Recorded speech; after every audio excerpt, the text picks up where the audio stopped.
Ito mga tray ko sa stocks ko. Kinuha ko yung... Tingnan nyo kung gano'n siya kakalat. Actually, nakuha na yung mga dito na side. At ito naman, nire-ready ko na lang ito pa. Wala namang question that talaga doon sa kalidad ng kanilang pagtuturo ko.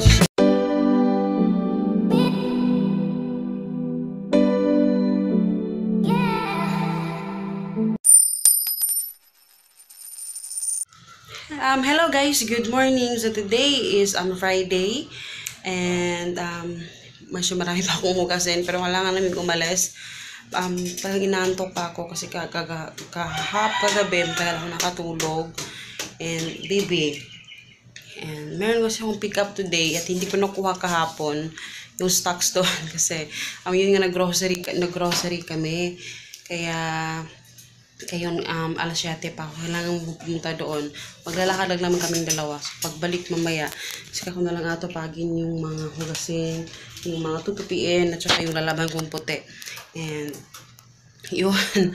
So, alis muna kami, guys. So, mabilis lang naman kami. Kailangan ko na lang i-screenshot yung order kasi walang internet doon. So, ayan. So, ayan, guys. Hindi pa ako nakapaghugas ng plato. Okay, nanonood kasi ako ng YouTube. Lace vlog yung aking pinapanood. Pinapanood ko yung kanyang So, post ko lang muna. Teka lang. Then, yun. Kaya hindi ko makapag-vlog kasi gusto kong tapusin at titignan nyo naman yung aking ugasan. Tapos ko lang kasi magtupi ng mga damit. And, medyo natagalan kami kanina nung pagkuha ng stocks sa kabilang bahay kasi natagalan kami makasakay ng jeep. At wala ding pajak. Yeah, ito, inaayos ko lang kasi ito guys kasi sobrang sumasakit yung ulo ko. Yeah, ito mga tray ko sa stocks ko. Kinuha ko yung isa pero siguro dadagdagan ko yan. Kasi para, ito na side. Ito yung mga ginagamit talaga ni Papa. Sa pag, nagmi-mix siya sa longganisa, sa, ano ba yun? Ayun. So, para isang, na lang niya, isang kuha lang lahat. And then, yung sabon,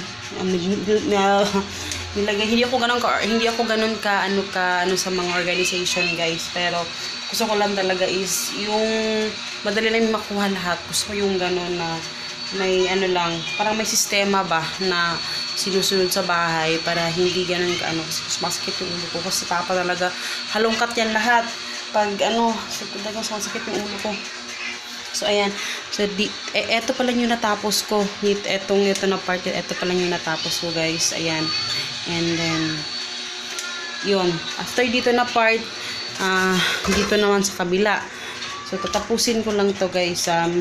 Update ko yung mamaya kung kalalabasan. Pero, yun yung mga groceries namin. Tingnan nyo naman. Diyan lang lahat. So, hahanapan ko pa yan ng paraan. So, ayan. So, eto yung itsura niya, guys. Tingnan nyo kung ano siya kakalat. So, ayan. Sayang lang, hindi ko napakita kanina yung doon sa kabila. Kasi yun talaga yung grabe yung kalat. So, parang kulang ako ng isang malaking ganito. Eto, kulang ako ng isang ganito. Para sa, lagayan ng ibang mga kagamitan. Pero, ayan, lilinisin na natin ulit. At yung yan. So, eto, kasalukuyan ako ginagamit ko na to yung, yung Scotch Brite na steel wool. Ang sarap niyang tingnan nyo. Ang sarap niyang Tsaka, ang bilis yung pagkuha ng mga, yung mga itim-itim dito sa aking, kaldero. Ay yung kaldero ko tsaka itong kawali. So, tatapusin ko na ito lahat guys. Tapos mamaya chika na lang tayo. So, ayan yung itsura niya guys. Yung mga itim-itim. Actually, nakuha na yung mga dito na side. So, tingnan natin kung matatanggal talaga niya lahat. So, ayan. So, guys, tapos na akong maglinis. Yung paglalaba lang talaga hindi ko magagawa ngayon. Dahil hindi nakakayanin sa oras. Pero, yun. Update dito sa ating trabaho kanina. So, eto na. Nakita ko naman to sa inyo kanina, diba? eto na. Ayan siya. Ay, yung eto na part, dito yung mga ano ni Papa, mga gamit niya para isang ilahan na lang. And then, yung sa back naman, yung mga sabon, yun, mga Zonrox. Tapos dito sa part, ito yung mga toyo. So, eto, may refill pa ako dito na ano, kasi meron pa naman akong toyo. Kasi dito, yung suka lang yung inano ko. So, ayan. So, andito sa part na to, hindi siya ganun ka-organized dahil wala na akong mapaglagyan. But, dito nilagyan ko na lang siya ng ano dito, tawag dyan. So, hindi siya ganun ka-organized, no? Pero, masasabi kong mas okay na lang yan kasi meron kasi akong nilagay dito na isang ano, yan, isang crate. Tapos, pinatong-patong ko na lahat. Hindi kasi magkasya. So, titingnan ko kung kukuha pa ako ng isang crate kung kakasya ba siya lahat. And then, sa back niyan, meron siyang isang ano, ilagyan ko na lang yung mga Tupperware or yan. And then, eto yung rice. So, yan lang siya. Naglagay lang ako dyan sa ibabaw kasi hindi talaga magkasya sa dami. So, we need an organizers. Pero for now, tingnan nyo dito, hindi pa na-repair. Papa-repair pa namin ito dun sa ano. Pero okay na yan. And then yun. Yung hugasin na lang yung hindi ko pa nahuhugasan dahil hindi pa kumakain si Hagrid until now. At ito lalabahan ko pa itong basahan. Yan. At ito naman din ready ko na lang ito para sa prutas. Kasi naubos yung prutas namin eh. Tomorrow pa ako mag-grocery. So, ayan. Kasalukuyan ako nag-upload, guys. Sina-upload ko yung video. Actually, kakatapos ko lang din mag-edit at saka pa ako nakaligo. Tinapos ko lang yung pag-edit. Sabi kasi tulog pa. Alam niyo ba mag-stress lang? Kaya natulog ang tagal. Pagod kasi yan kanina. Kasi talagang naglakad lang kami. Napagod siguro siya. Pero, ayun. Tapos guys, pag-usapan natin yung ano ni Hagrid kasi 'di ba na-enroll ko na siya, na-enroll ko na si Hagrid sa yung school na inanuhan namin.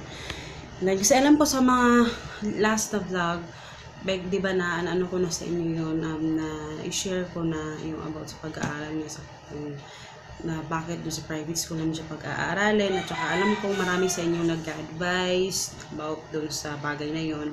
And yun nga, pag-usapan natin yun ngayon. Kasi, alam ko marami nag-advise sa inyo nung past na ano na bakit kailangan pa sa private school, mas maganda yung kalidad nung sa public school, diba? Pero ito yung aking ano, siguro hindi ko na-explain ng mabuti yung time na yun. Pero, meron akong ano guys, meron akong tiyahin siya. Kapatid siya ng aking mama. Oo. And, ilang dekada na ba siya ano siya? Nasa public school siya, sa City Central School. Siya yung nag-advise sa akin talaga na ipa-private ko muna yung si Hagrid. Ngayong ano na siya, teka i-off ko na. Pasensya na guys, nag-iiba-iba yung lighting.